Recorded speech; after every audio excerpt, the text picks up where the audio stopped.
So if you take a peek at the calendar, depending on what calendar you're looking at, it might say Columbus Day. Another might say Indigenous Peoples Day.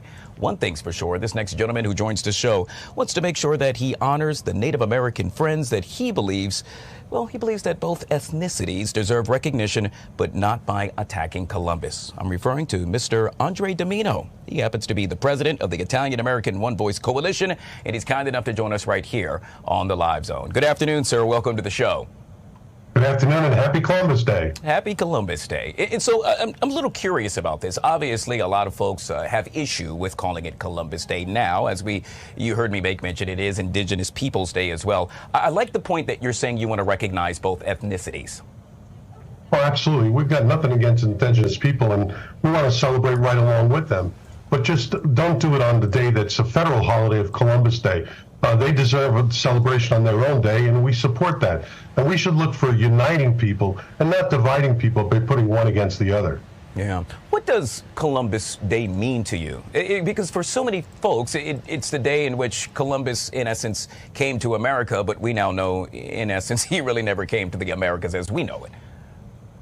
Right. Well, Columbus did unite the continents together, and that was a major feat back then. But what's more important for Italian Americans, Columbus acts as an apology or atonement to Italian Americans that were discriminated against and denigrated among our ancestors. In fact, the largest single-day lynching of 11 innocent Italian Americans occurred back in 1891, and that's why in 1892, President Harrison, as an apology, declared the first Columbus Day as a celebration of America and Italian Americans. So we owe it to our ancestors to preserve Columbus Day for that important, iconic symbol that Columbus is. Yeah.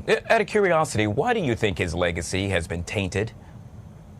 Well, it really goes back to the source of Howard Zinn. Howard Zinn was a self-declared anarchist and Marxist who wanted to hurt our country, and he did that by writing a textbook with false facts, not only about Columbus, but of other historical figures and our founding fathers. And those facts that he perpetrated have been roundly dismissed and corrected by scholars and authors who wrote many books debunking what Howard Zinn did. But unfortunately, that textbook carries on, and we now have generations of people that know about those false facts, and it's just incorrect. Yeah, speaking of knowing about the facts, we also now know that he, in essence, helped protect Native Americans from, let's say, harming each other. I'm hoping you can expand on that. You know, you're absolutely correct. In fact, in Zinn's book, they talk about Columbus attacking the Taino tribe, when in essence, he actually protected the Taino tribe against the Carib tribe, which were cannibals and attacking the Tainos. In fact, there's an author who can trace his heritage back to the Taino tribe, Rafael Ortiz, who actually wrote 4 books defending Columbus and setting the record straight about that. So the question is, how can both ethnicities, if you will, coexist? How can we make sure we get the message across so that everyone is happy? Well, absolutely correct. In fact, we've actually formed an alliance recently with the Native American Guardians Association, and, they're trying to avoid the cancel culture that's getting rid of team names like the Redskins and so forth. They're proud of those names. And so we've formed an alliance now where we support them in fighting cancel culture, and they support us with preserving Columbus Day.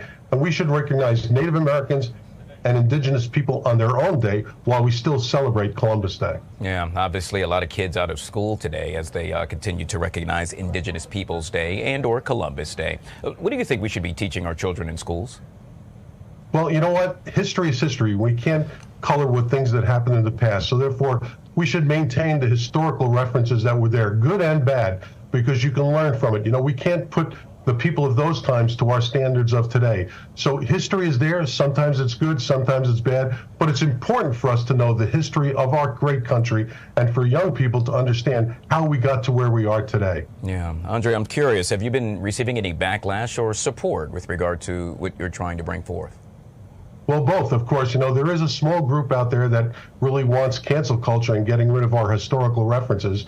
And, they oppose what we're doing. But I have to tell you, there's a much larger group of not only just Italian Americans, but of all Americans in general that want to preserve Columbus Day and our other holidays and to maintain this great country with the patriotism that we should all have. We're Americans first, but we should all honor our original ethnicities. Yeah, I got to tell you, I am a true fan of history. That is my thing, if you will. And one of the things that folks don't really know is that Columbus's story was really written after his death. And a lot of folks say that happened by those who happen to be jealous of him as well. Yeah, that's correct. You know, Columbus, not only did he unite the continents, which was like, you know, going to the moon nowadays, but he also wanted to perpetuate and spread his religion, his Christianity around the world. So, you know, we've got two things that he did. He united the continents, which changed the world, and he also brought his culture, Western culture, to this part of the world. So he should be honored, not just by Italian Americans, but actually by everyone. Yeah, great stuff. Once again, Mr. Andre DiMino. Sir, for folks that are, let's say, feasting their eyes on this for the first time, hearing about this as well, what do you want them to walk away with as we wrap up?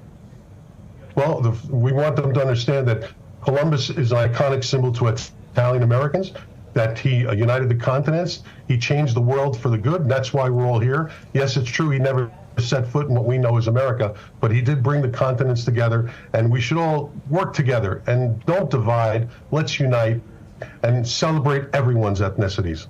Mr. Andre DiMino, once again, he is the president of the Italian American One Voice Coalition, joining us right here on the Live Zone. Truly a pleasure to meet you, sir. Thank you so much for coming on the show. Thanks for having me on.